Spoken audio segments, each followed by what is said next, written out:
com essa ferramenta na mão, porque acontece, às vezes você vai atender um paciente, ele chega e fala assim, Iris, hoje você vem com uma sessão preparada, pensa numa situação, aí ele fala assim, hoje você não sabe o que aconteceu comigo, aconteceu uma situação onde eu tenho que decidir entre X e Y, me ajuda.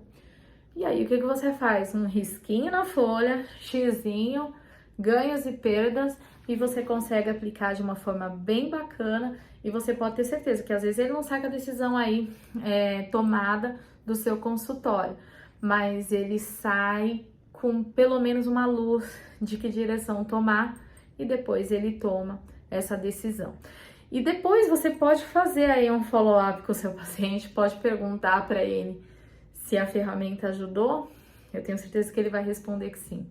Então, essa ferramenta faz com que a gente não caia na armadilha da autoajuda. A gente precisa realmente utilizar de ferramenta embasada da psicologia para a gente conseguir um resultado mais assertivo. Mas como que eu uso essa ferramenta, gente? Qual que é a decisão de Suzy? Separar ou não do marido? Esperar por ou não esperar? Vamos pensar no objetivo final. O objetivo final da Suzy, por exemplo, pode ser separar do marido. Então, eu queria saber se eu devo ou se eu não devo separar do meu marido. Se esse for o objetivo final, você de repente coloca lá, objetivo, separar do marido. Aí a ideia é que a gente verifique quais são os motivadores e os sabotadores, os ganhos e as perdas que podem ter diante daquele processo de decisão. Então, o que ela pode ganhar diante disso? Você percebe que a resposta, ela pode ser tão abrangente. Suzy pode ganhar liberdade, ela podia se sentir presa, mas às vezes ela não se sentia presa. Então, isso não é um ganho para ela. Ela pode ganhar a possibilidade de conhecer outras pessoas, ou às vezes ela não quer mais conhecer ninguém, ela quer ficar com o Paul.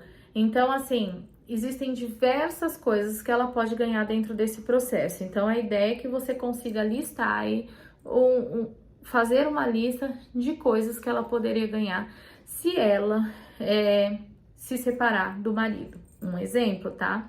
Vamos supor que o objetivo dela seja ficar com o marido. Aí já vai vir uma lista totalmente diferente, tá bom? O que ela perde se ela se separar do marido? Vamos supor que tenha muito dinheiro envolvido. Às vezes tem, às vezes você se depara com situações parecidas dentro do consultório.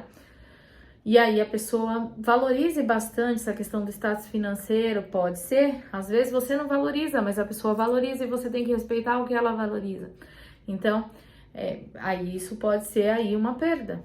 Outras pessoas não valorizam tanto a questão financeira, então para ela isso não é tão importante assim. Tem gente que valoriza muito a questão da família, então ela pede estar com a família, então é uma outra perda. Então, fazer com que ela lixe aí o que ela pode perder se ela obtiver isso, também vai fazer com que ela entenda um pouquinho a situação real que ela tá. E o que você ganha? A ideia também é perguntar, ela quer separar do marido? Tá, e o que você ganha se você não se separar do marido? Pode parecer uma pergunta meio contrária da outra, mas na verdade é diferente, faz com que você pense em possibilidades totalmente diferentes. O que ela ganha se ela não se separar do marido? Talvez um relacionamento mais caliente que ela não tinha anteriormente, talvez uma recuperação do casamento, não sei se isso é importante para ela. Então, o que ela ganha, ela vai listar aí dentro daquele processo. E o que você perderá, isso, gente, também acho que é importante fazer um parênteses aqui, sem a gente emitir nossa opinião. Ela que vai ter que trazer um brainstorm, a ideia dela.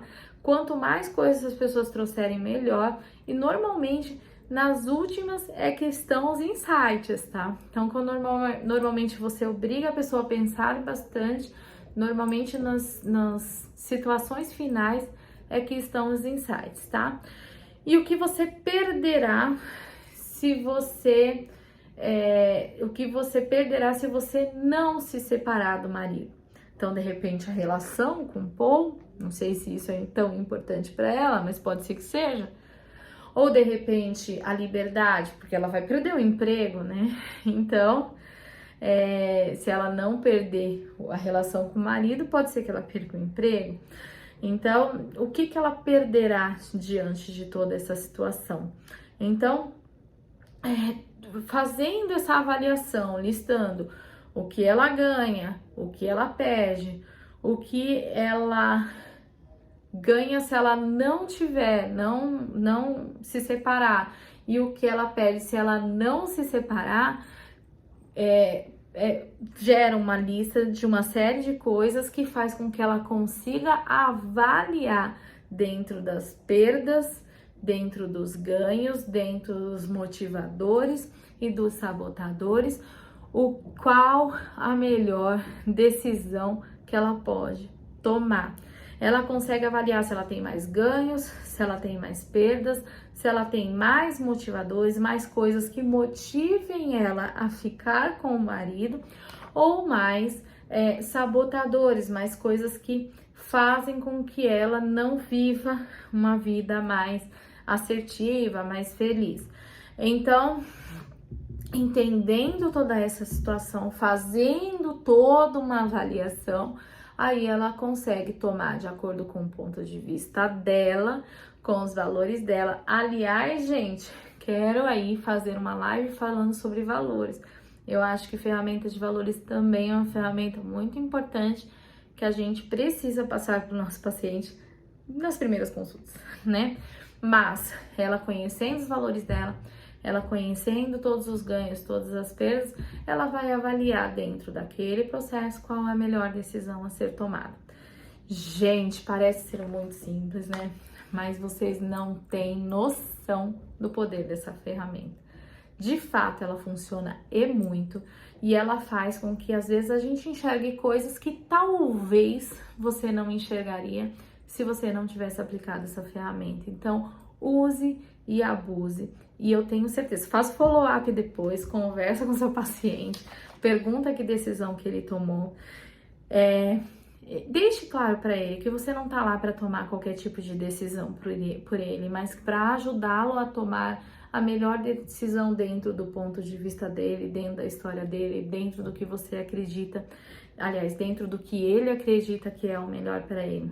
E aí, fazendo essa ferramenta, fazendo com que ele visualize todos os ganhos, todas as perdas, todos os motivadores e todos os sabotadores, ele certamente vai entender que existe um caminho melhor a ser tomado, mesmo que ele saiba que às vezes nem sempre esse caminho ele vai tomar com extrema segurança, mas que existe um caminho que pode ser o mais acertado. E a partir daí, ele vai tomar a decisão e faça o follow-up que, na maioria dos casos, você pode ter certeza. Em geral, é a melhor decisão e, em geral, às vezes, mesmo que você não concorde com isso, em geral, ele vai te trazer um feedback que sim, a ferramenta de ganhos e perdas te ajudou bastante ajudou o paciente bastante a tomar aquela decisão. Então, use e abuse. Lembrando que essa ferramenta pode te ajudar bastante a não cair na armadilha do psicólogo de autoajuda. A gente não tá ali para dar conselho, a gente tá justamente para ajudá-la a tomar uma decisão mais acertada dentro do ponto de vista dele, tá? Eu coloquei o modelinho aí para vocês, vou repassar, o que você vai... explica o objetivo, só para ficar mais fácil, só para resumir. Coloca o objetivo e a partir daí, o que você ganha se fizer aquilo, o que você perde se fizer aquilo, o que você não ganha e o que você ganha se você não tiver e o que você perde se você não tiver aquilo. Então, se você visualizar essa ferramenta mentalmente e colocar aí para o seu paciente também, quando ele vier com o processo de decisão, isso vai ajudar bastante. Iris, eu quero uma em PDF. me chama no direct, pode deixar que eu entrego pra vocês, tudo bem? É isso, gente. Espero que tenham gostado dessa ferramenta. Usem, abusem, utilize. A ideia justamente aí é de tempos em tempos trazer uma ferramenta nova da psicologia que eu utilizo na clínica e de repente pode te ajudar também, tudo bem?